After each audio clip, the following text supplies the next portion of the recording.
Justin Phongsavanh was only 2 years old when he entered the Iowa foster care system after his biological parents were incarcerated. He was raised by his adoptive mother in Ankeny, Iowa, and excelled at a variety of sports until at the age of 18, his life changed forever. Justin was shot in a McDonald's parking lot after an encounter with a mentally disturbed military veteran. The attack left Justin paralyzed and feeling hopeless until he was introduced to the world of adaptive sports. Leading up to the 2020 Olympics, Justin would break the F-54 class world record in javelin before bringing home a bronze medal from Tokyo.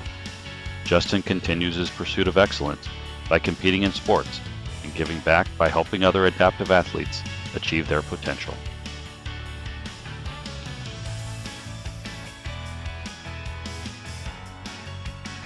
Hey guys, welcome to another episode of C4 Podcast, Southeast Asian Athlete Achievement Through Adversity. My name is Coach Andepka. If you haven't had a chance, please give us a like, follow, share with your friends. Let's get the word out there. John and I, we also run, Lao-American Sports Hall of Fame, LASOF.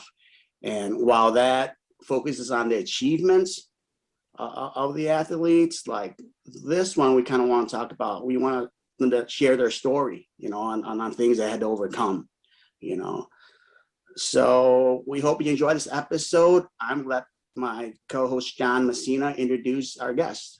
Yeah, Justin, thank you so much for coming on. We're really excited about telling all the stories behind the athletes in the Lao-American Sports Hall of Fame, as well as other athletes that we think are inspirational. And you absolutely have one of the most inspiring stories of them all. Life has thrown you a few curveballs, but somehow that didn't stop you. You managed to, knock those curveballs right out of the park. And your story is incredibly inspiring, and we're excited to share it with everybody. And, there's no greater accomplishment, in my opinion, than winning a medal at the Olympics, at least in athletics. And, my own daughter made a run at the Olympic Trials in swimming, didn't make the team. She's half Lao, kind of like you. My wife was born over there. But it is just an amazing honor for you to go there and represent America in Tokyo at the Para Games. So we just want to tell your inspiring story. So we're going to start at the beginning here. I know you had a really rough start to your life. Tell us about your early childhood.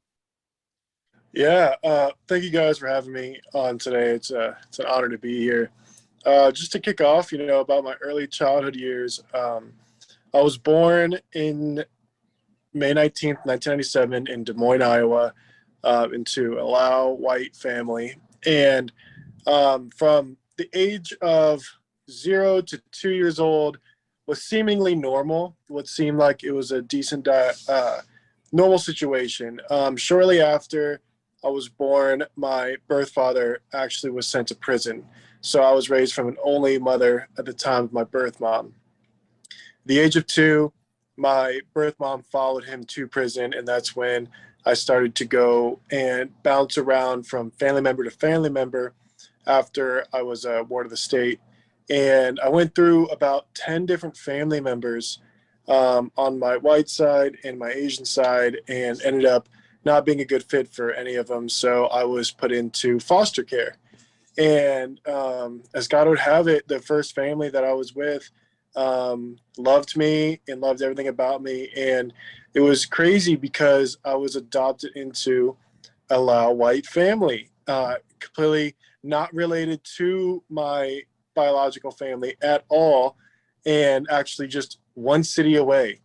And so from there, I got fully adopted at the age of 5. So I went through the system for 3 years, and at the age of 5, I was fully adopted. And from there, I just kept excelling. And that's when, at the age of 13, my adoptive parents actually separated, and I was with my mom, who was white, and just kept living on from there. I noticed, John, you didn't introduce his last name. I think you would just kind of introduce him as Justin. So our guest is Justin Phongsavanh. So, oh, by the way, I'm not May 19th as well, but way before you. Wow. But Phongsavanh, where do you where do you get that last name, from your biological or from your adoptive father?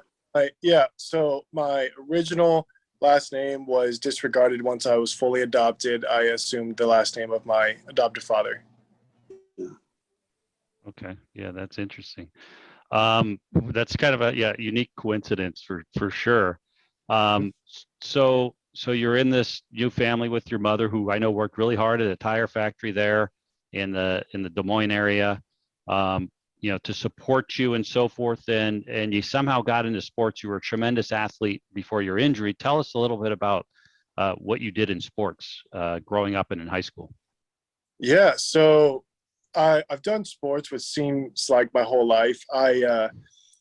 My mom and my father, the best outlet they saw, because I was a kid with a ton of energy. So they were like, what do we do with all this pent up energy? I was 5 years old. They're like, we're going to put you in sports. We're going to drop you into the wrestling room. We're going to see how you can do. And I immediately loved it, because it was the first day of wrestling as a kid. It's to figure out whether you like it or not. It's you get slammed or you slam the other person. And I was slamming kids left and right. So I loved it. And after that, I kept doing it all the way until my junior year of high school. I started playing football at the age of 10. Started doing track and field in 7th grade. So I believe that's 12.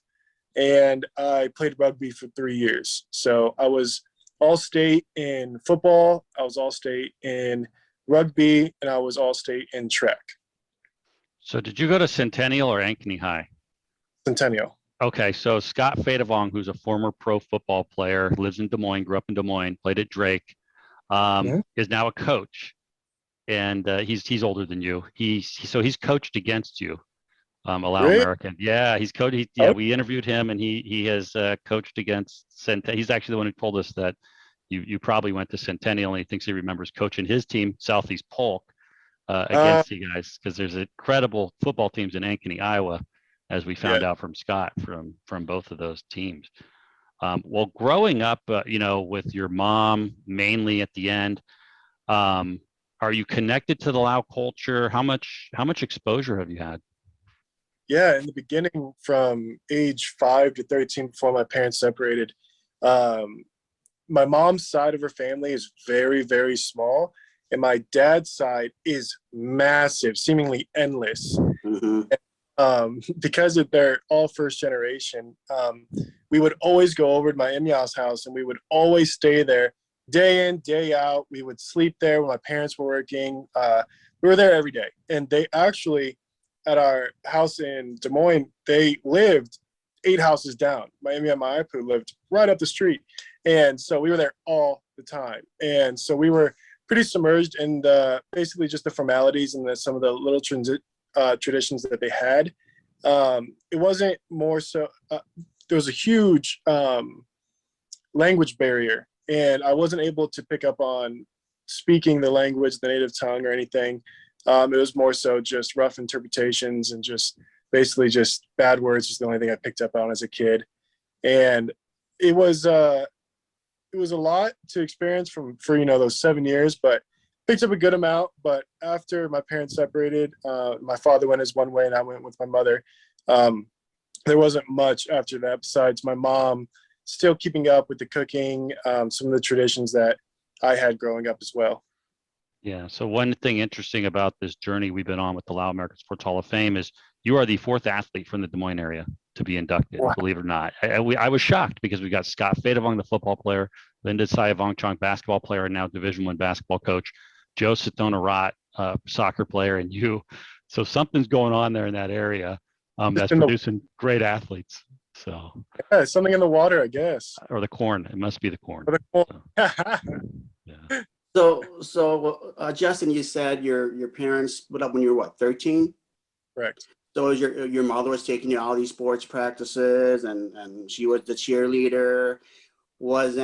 Did anybody from the Laotian side go and watch you when you played football, rugby, track? Did you get a lot of support, even though separated? even though my parents split up, and my dad went one way and my mom went the other, my cousins still showed up. They were actually of close enough age. They were about 1 year or 2 years or even the same age. My dad's sisters and brother had kids that are all the same age. So they were always at the sporting events. And even though the family was separated, the kids were there, and so were my uncles and my aunts. That's awesome. That's awesome. Good. I mean, like, Well, yes, that Asian culture. I can, like, my situation with my kids, right? The mother side is very small, and just like a brother, sister, and then you got my family, and then I don't know if it happened with your parents, but I know in my case, it's just, we're always going to these parties. That's I get, we're always going to these parties. You wanted her privacy, and it's a huge. I don't know if it was culture, but it definitely was in my situation. It was just a difference in culture. Yeah, it was a bit of similar, but my mom has had two Asian husbands, and so her whole life has been just submerged in the Asian culture, and so yeah, she's pretty endowed with everything that goes on in the people, the community, and the transitions and the traditions and everything. So she was accustomed to it. It's just things didn't work out, I guess. That's too bad. so anyway, your life was really on the move. You graduated high school. You're a very accomplished athlete. You're about 18 years old, and it took a complete left turn. Tell us about that. Yeah, and so after high school, I didn't want to go to college or pursue collegiate sports at all. School wasn't for me, especially higher education at the time. So I was an electrician. That's what I wanted to do for the rest of my life, was just learn electrical for new construction houses. And on October 25th, 2015, me and my friend went to a McDonald's where we were just getting some late night dinner so we can go camping that night in my RV. And when we were leaving the restaurant, unbeknownst to us, an individual followed us out. And before we knew it, the individual went right up to my friend and pistol whipped him across the forehead.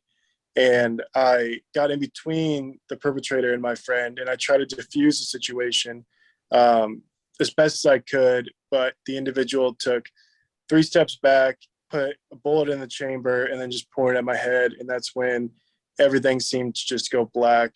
But luckily, as fate would have it, the individual's significant other came out of the restaurant yelling and screaming, stopped the individual. But as the perpetrator went to his car and I tended to my friend who was on the ground bleeding from his face, I went to the other side of the car to grab my cell phone that I dropped to call the police. And that's when the individual opened up his door, mounted on his door. And as I turned around, he began shooting. Shot about 5 total rounds. One hit me in the side of the knee, and then one hit me in the upper arm, and then one missed me. One hit my friend and one missed him, but that bullet that went through my upper arm is the one that traveled from my arm through my lung, and because it was a 40 caliber hollow point, it splintered into about 5 fragments. One found itself right in my spine. Yeah. Ever found out what that motive was? I mean, did you guys? Yeah, so the motive was the main reasoning behind following us out, and then also even just shooting. Well, he followed us out, went to his car, grabbed his gun, and then proceeded to assault my friend. Apparently that night, it was just leading up from arguments with his significant other to drinking, to not taking his pills, to just almost like a psychotic break. What it seemed to be is what he testified in court. Was your buddy, was he Asian, Laotian? Nope, he was white. Also, it wasn't like a racially, it wasn't him seeing 2 Asian kids and just them kind of losing. Correct. Yep, and he was Mexican himself. Oh, okay. Wow. I guess there's a mental health issue there, which. Well, I read that he was a veteran and maybe had PTSD and these things, Justin, but also from what I understand is that, even way long after everybody had a chance to cool down after the trial, he sort of disrespected you on his way out, right? Yeah. and so that brings into question, in my opinion, you know, that that it was truly just a mental health crisis, for I sure. couldn't. Yeah. Now, tell us about the moment you found out how serious your injuries were. What did you feel? What did you feel at that moment? Yeah, I kind of came to terms pretty fast. When I was shot, the first bullet that hit the outside of my leg wasn't anything. I think the adrenaline was just so high I didn't even think about it. But when the bullet hit my upper arm and it went to my spine, it sent what seemed like 1,000,000 volts of electricity through my body.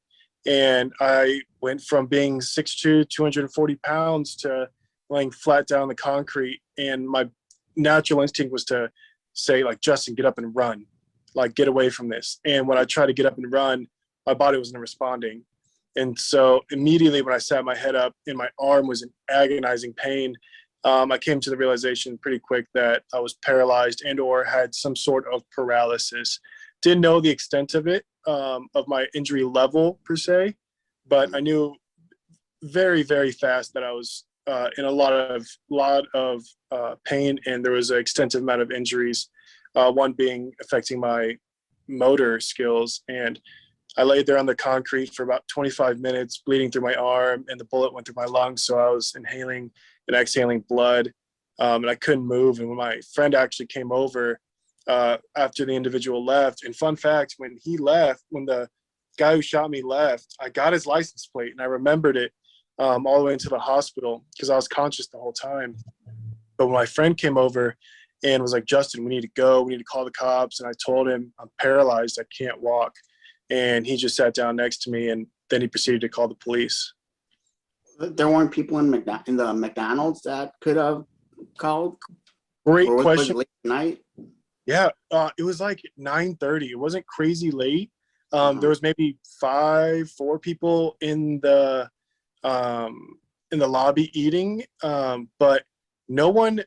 Apparently, they heard the gunshots, didn't think anything of it, and no one came out. We were kind of in the back of the parking lot a little bit, but right by a street light or a parking lot light, and no one came out. No one tended to us. No one asked if we were okay. No one saw anything. There was no cameras that back in the parking lot, so no one came. We sat there for 25 minutes and just waited for the ambulance and police to come. Oh, that's horrible. That's horrible. Yeah, unbelievable. Well, so then the ambulance comes, takes you away, and at some point, I guess you realize the extent of your injury and that you're not going to be walking again. What impact did that have on you mentally? Yeah, when the neurologist came in and told me, like, Justin, there's a bullet in your spine.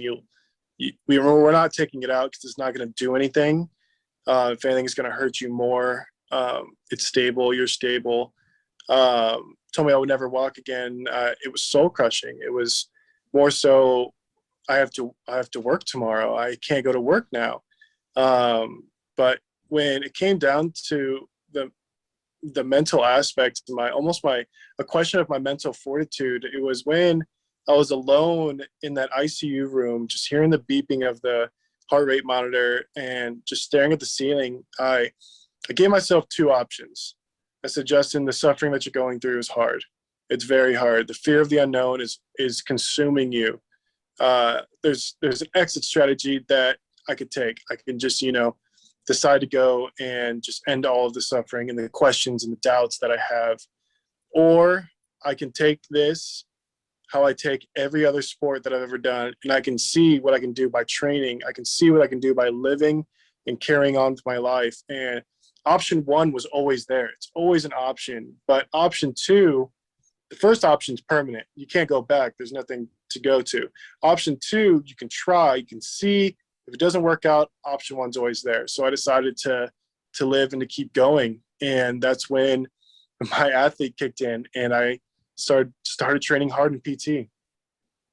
And that's awesome that your involvement in sports at a very young age, how that determines how you came up with that thought process. Because most people aren't athletes. Right, so it would be a harder question. It'd probably be easier to entertain that first one. Yeah. You being an athlete and being a successful athlete, the warrior came out in you. That's what's great about sports. It really teaches you how to, I mean, when you're in the last, quarter of the game and there's 5 minutes left on the clock and you're down by a touchdown, you got to dig down deep because you're playing both sides of the ball. You learn who you are and the grind that it takes to achieve these goals, and you'll do anything for this momentary feeling of euphoria and or recognition at the end. And yeah, it's what's great about sports. Oh, that's awesome how it affected your decision making. We're definitely glad you're here and didn't choose the other alternative. Thank you. And so, you're on your road to recovery, but then you kind of have to relive this. Did you sit through the whole trial or a lot of it? And what was it like kind of reliving this through the trial? Yeah. So going through the trial wasn't as bad as I thought it would be. I thought like my brain would just be going like white flashes of just seeing the gunshots, reliving the moment and the incident that had happened. But it wasn't as much it was just frustration from each attorney's pleading their cases of, why would a attorney try to fight in my feelings, like, why would this attorney try to fight for this man's innocence when he blatantly shot us down and tried to kill us and trying to plead that he's not as bad as he seems because he did this and this for our country. And that was the most frustrating part. It wasn't, when I got shot, he turned himself in and immediately posted bond. And then we stuck a charge of attempted murder. Then he bailed out again on the attempted murder charge and was walking for a year. And a little fun fact too is the guy actually lived, I think, 3/4 of a mile away from my house in Des Moines. And so that whole year I was terrified of, what would he do? What could he do? This and that. And that trial, it was just frustrating because I thought it was cut and dry. He shot a gun at us, pointed a gun, shot 5 times at 2 people from 7 yards away. And, I don't see how that's in any way not attempted murder. And when the verdict came out and everything came to be, that was the most frustrating part. And then, like you brought up, his little derogatory statement at the end of looking at me being escorted out of the courtroom and saying, "Enjoy your wheelchair," was just the cherry on top of just an enormous amount of frustration and just betrayal of the judicial system. Yeah, that's sad. I don't know how many more shots you got to take for it to be attempted murder. I think one, in most cases, one's enough. Not the same thing, but apparently he got a really good lawyer. He had a really, really good and expensive lawyer, and he still went to prison, of course. You just can't shoot kids and not go to prison, but he only went to prison for 1.5 years. Oh, unbelievable. Yeah. That is absolutely crazy. Well, getting kind of back to your journey, so you got through that, after you got home, settled back into life, tell us what you kind of did and how you then ultimately ended up in adaptive sports. Yeah, so after I got out of the ICU, started doing PT in Des Moines. After I got shot in October, by Thanksgiving, I was fully independent. I took PT by the horns and I just ran with it, and I was good to go. I could have went home then, but the amount of modifications it takes on a house that's not accessible to become accessible is tremendous. It's not a 1-month ordeal. Especially in Iowa, when you have to pour a concrete ramp in November, it's tough. And so, I ended up doing extended PT out of state in Nebraska until about Valentine's Day. And that's when I was able to come home. And so when I came home, I had nothing to do. I was so bored from February to May, because in May I enrolled in college, in community college, and I was so bored, and I was sitting at home and I was getting complacent, sitting at home watching TV, doing nothing. And so I started reaching out to places to see if I could do something. And so I found an Adaptive Sports of Iowa, and I reached out to them and I said, hey, can I come do something with you guys on like a Wednesday night whenever you guys are available? They said, yeah, we host wheelchair basketball. You can come play. I wrestled for 10 years during basketball season. I didn't know how to shoot a ball, and I was not good at all by any means. And I got frustrated because I was like, I'm usually good at sports. And I was trying really hard and I was trying to be the best. And I just didn't like it. And so the director, his name was Mike Boone at the time, he said, you ever heard of the Paralympics? Have you ever heard of track and field throwing for the Paralympics? And I said, absolutely not. What is the Paralympics? How do I throw if I can't stand? And he was like, let me show you. Pulled up some YouTube videos, and I said, I want it. I want that. I can do that. And he gave me all the equipment that I needed to start training. And come the summertime when I started rolling in college, I started training as well that whole year. And that was the year of 2016 when the Paralympics in Rio de Janeiro were happening. So I was watching the Rio de Janeiro Paralympics saying like, man, I could beat all of these guys. Just give me 4 years and I'm going to come up and I'm going to rise these ranks. And so I kept doing college and I kept training in my backyard, found a cornfield, started competing nationally. And then when I finally traveled overseas for my first competition, I made the national team. And that's when everything really started to change. Yeah, that's awesome. That's awesome. Did you get a lot of family support, like when or were you home mostly by yourself? And mom had to work, right?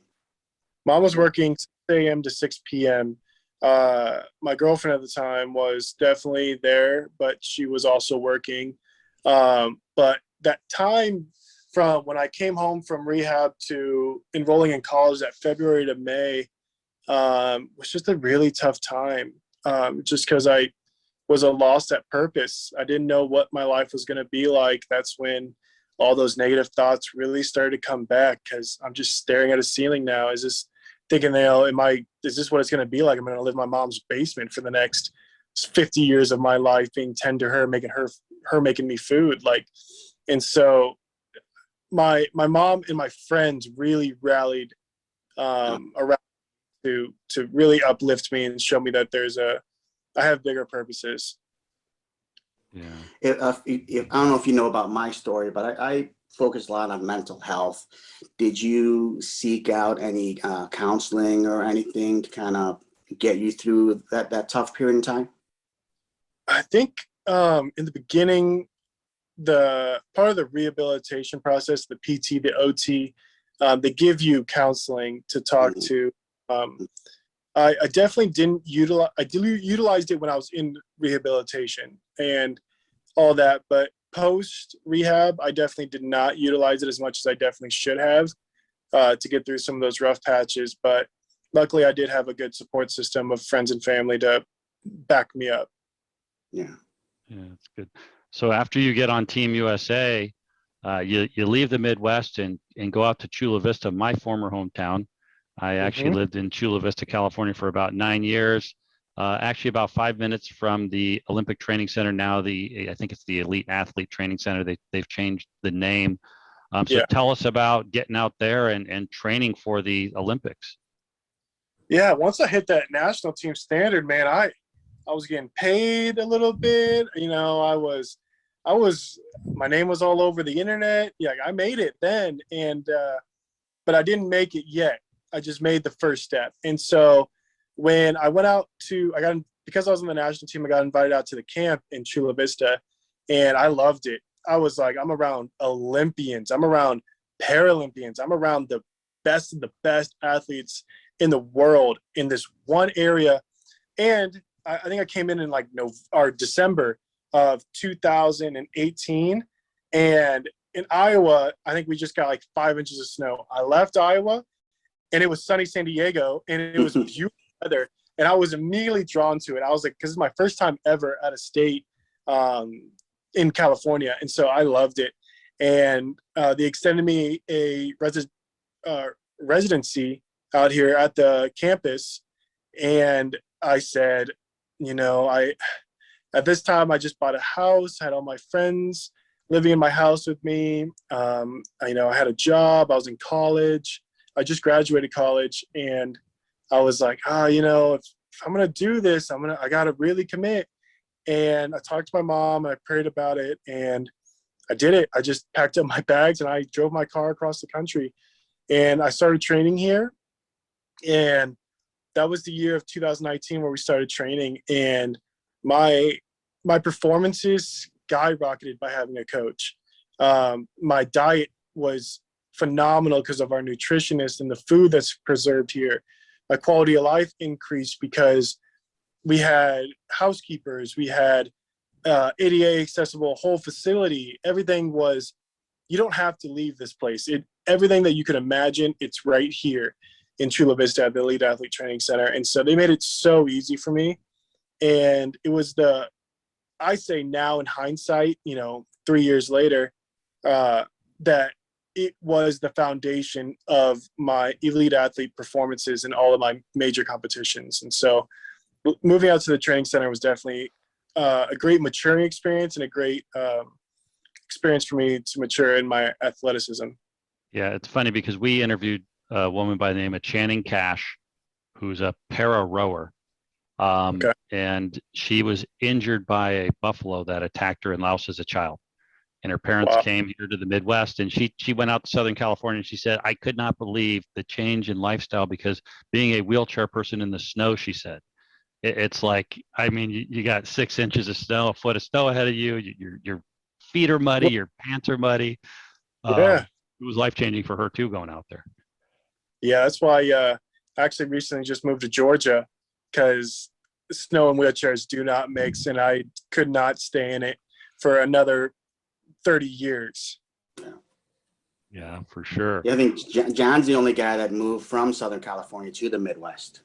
Crazy. I'm not the only guy, but yeah, everybody says you do realize you're going the wrong way. Even the birds are going south, and you're going to Chicago. But anyway, here I am. So Justin, so you get out there, and then tell us about the Olympic trials, and then going to Tokyo, the big time. Yeah, I think first all started with the year of 2019. I made a Pan American team. I won a gold medal there. I was a second person in history to break the 30-meter barrier in javelin, and then we went to World Championships. And I still think that this is the biggest lesson as an elite athlete, or any athlete in itself, was I was the world leader. I was the new guy. I went to these world championships, the number one ranked in the world. And when I went out to world champs, I did not show up. I did not compete well. I did not have a good session. And I got humbled with 4th place, one of the worst places to get, right outside the podium. And I was on the outside looking in the whole time. As my first international competition, it was very humbling. And it took a lot. It taught me a lot about this sport and just sports in general. When you grind really, really hard for something and you come up short, it's earth-shattering, it seems. But it taught me a lot of lessons, and it added fuel to my fire. So going into 2021, because the pandemic postponed the games, I took that fuel and I turned it into training. I kept going all through COVID. I trained all through everything I've trained. I didn't stop because I was so mad at myself for what happened in World Championships that I had to show up and do better. And when I went to the Paralympic Trials in Minnesota, I did everything perfect. Everything lined up. It seemed like the stars lined, and I ended up breaking the world record at that trials, and I solidified my spot on the team. If it was an NFL draft, I was a number 1 draft pick for the Paralympic team. So yeah, that was when, my morale started gathering a little bit better, and then I had to prepare for the games. Did that count as a world record, even though it was in trials? Yes, it counted. Yeah, wow. Yeah. As long as it's a sanctioned event, by the governing body, they'll make it's an official world record in that case. And I said that this is why we have the Hall of Fame and the podcast, because I don't think a lot of people, especially from the Laotian community, knew about you. I mean, even getting a gold at Pan Am Games, that's huge. And we didn't hear. And it's just like, I don't know, we're trying to change that,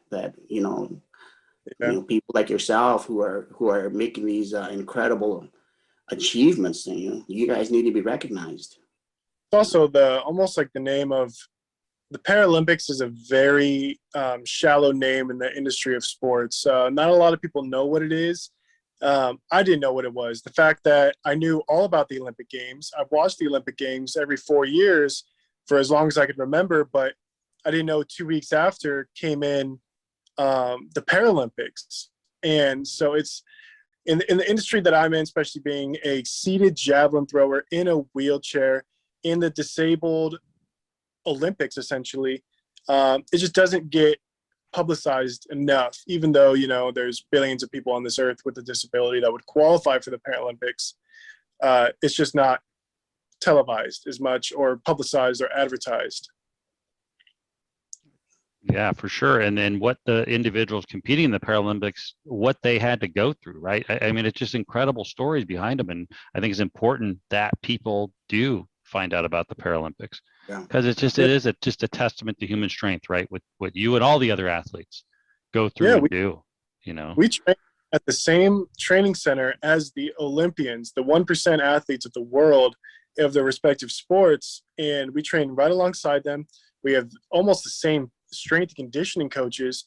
We go through workouts that are Olympic tier, but tailored towards us, if that makes sense. So we can do Olympic workouts, but man, we push the limits of what we can do. And so we train at the highest capacity that we can train at, just like the Olympians do. Yeah, for sure. Well, so tell us a little bit about what was it like being there in Tokyo? How did you feel, So this is the best way. So first and foremost, I loved making that team. I loved going through team processing, getting the gear, getting recognized as a Paralympian, getting verified on social media. I loved it all. But the best way to describe the first feeling I got when I got to the Olympic Stadium was, so we're all dressed in our opening ceremony gears. We're all ready. I'm talking, we're 300 deep of just Team USA, all the sports. We're going through this dark tunnel. And at the end of the tunnel was just a bunch of bright lights of the end, which is the stadium. We can't see the stadium because the bright lights are so bright. We're all going down. We're the second to last country to go in. And, in the background, some of the athletes go, USA, USA. So we're all building this feeling of, wow, I just worked for 5 years to make it to the stadium. I'm going to compete here in 5 days. It's like this gut, like a rock in your gut. You're so excited. You get out to this field and you finally get through the bright lights to see the stadium. You look around, it's completely empty. There's no sounds. It's crickets. And you're just like, wow, you get engulfed in the sheer size of the stadium. If you've never been to a pro sporting event, you realize that this is going to be where your dreams come true. This is where, you're on this massive stage and this massive platform to represent yourself, your country, your people, everyone overseas to go against these competitions. But there's no one there to watch it. There's no one there to cheer for you. There's nothing there.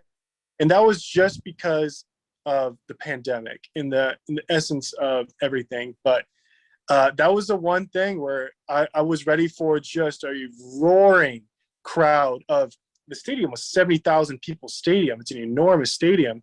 And yeah, it was crickets.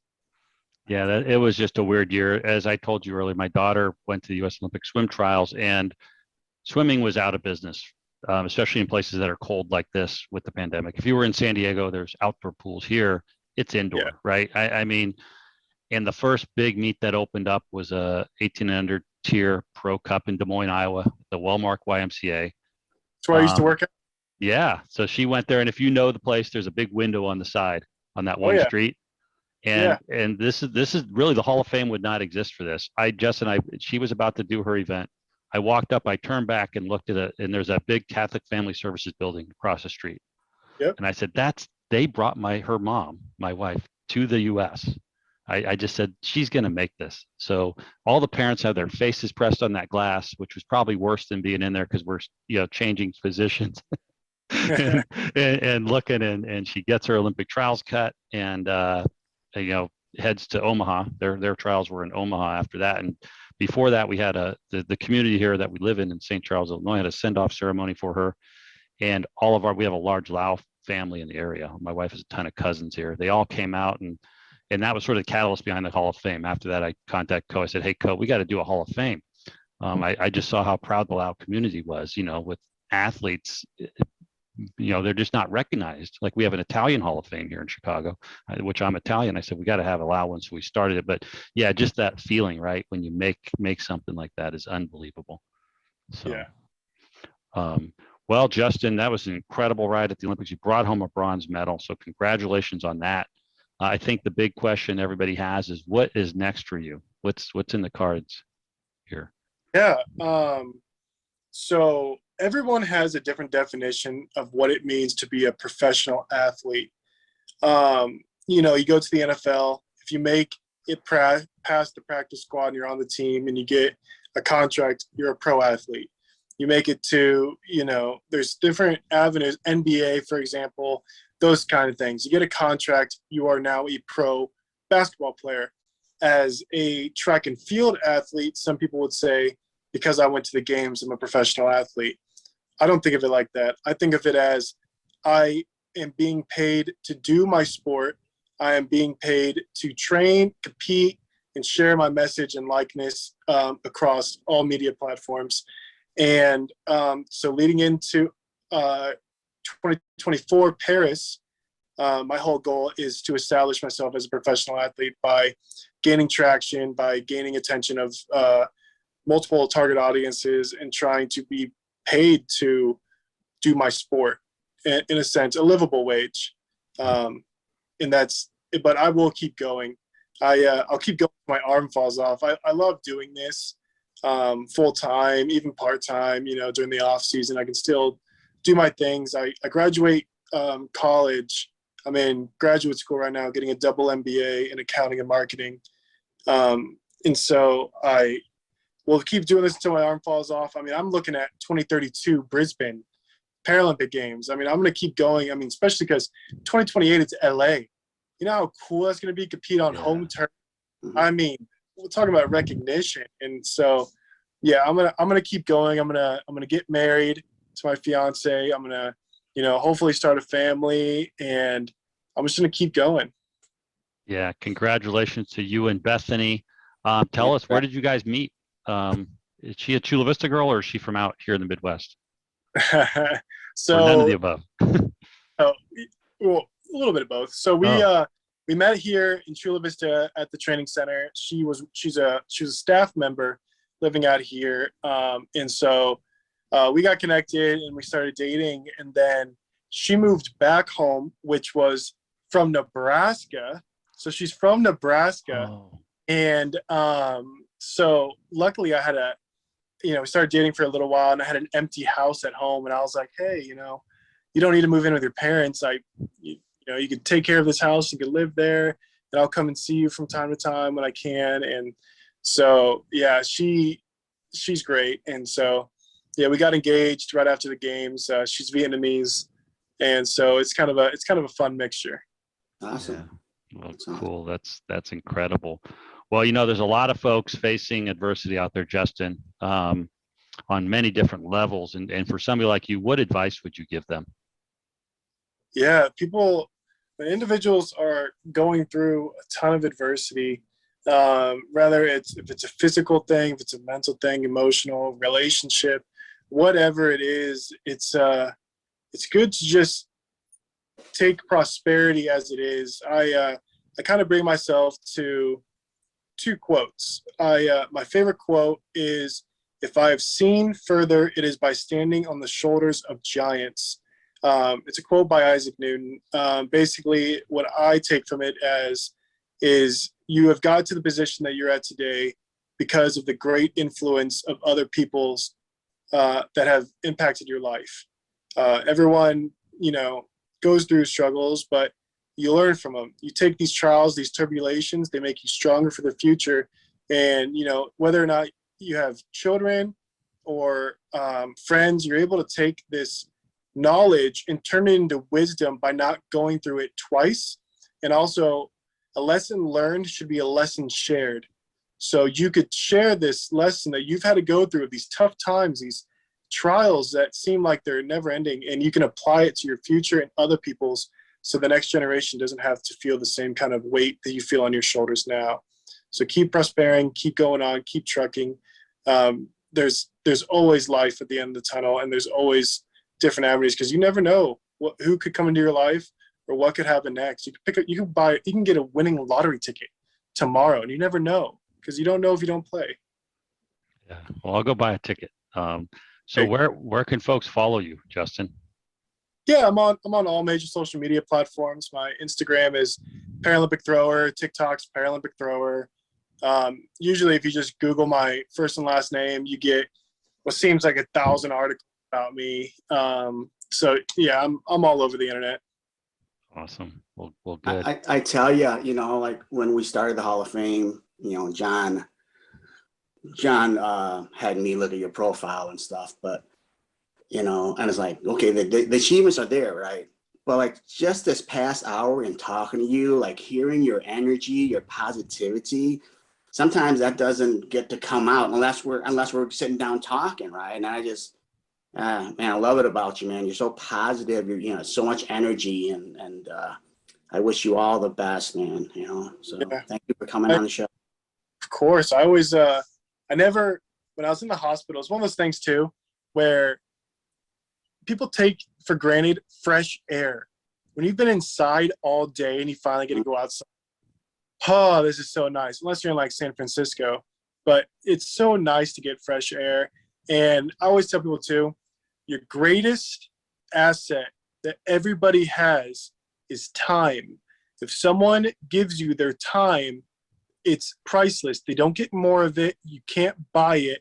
It's the one thing, and we're limited on it.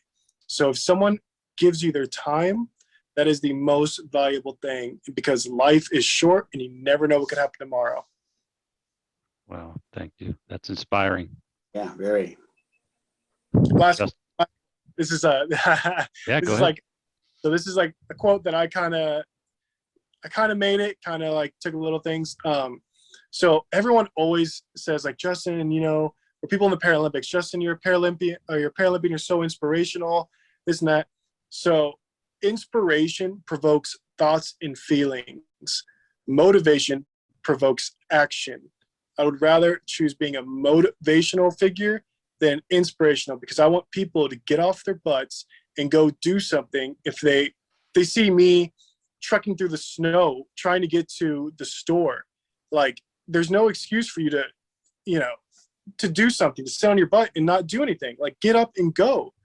Like otherwise you're like, oh wow, it's I always see the funny videos of like people watching Olympic diving and they're eating a bag of popcorn and they're like, wow, that sucked. And it's like, what?